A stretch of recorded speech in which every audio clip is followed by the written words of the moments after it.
Now to Decision 2022, just 19 days until early ballots are mailed to voters for the hotly contested Arizona primary elections.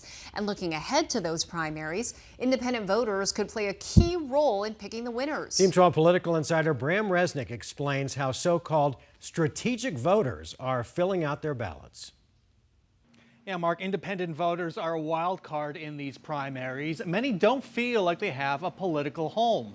Their goal as voters, they tell me, is to vote strategically and defeat extremists.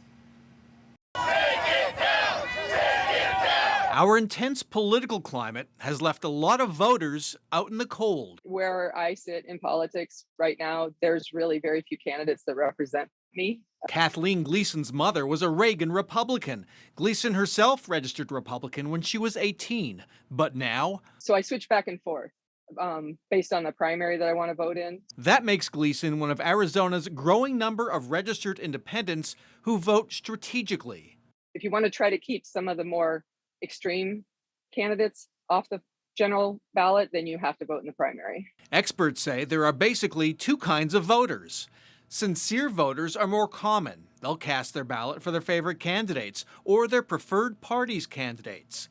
Strategic voters have other goals, like defeating an unlikable candidate or simply wanting a voice in a primary election that will decide the winner of the general election. The number of independents who have requested a ballot is up higher than it was in the previous primaries. Voting expert Paul Bentz says independents who vote strategically could make a difference in Arizona's low turnout August primary. I do think that there's some concerted efforts afoot to try to encourage folks to influence the outcome of the primary. And here's what independent voters in Maricopa County need to know about casting a ballot in the primary election. The first mail-in ballots for Arizona's primaries will be sent to Democratic and Republican voters on July 6th. That's just 19 days away.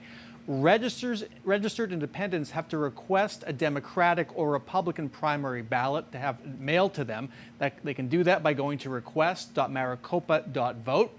Independents can also show up at any vote center starting July 6th and request a partisan ballot. Bring ID with you. Voting locations will be listed at locations.maricopa.vote. And that's what you need to know. Live in the Alert Center, Bram Resnick, 12 News. Thanks, Bram. And as we get closer to primary day, we want to make sure that you get all the information you need. We have a page set up with all of that information. You can text the word elections to 602-444-1212. It's not a phone line that you can call. It's only a text line. Again, 602-444-1212. And when you do that, we will send you a link.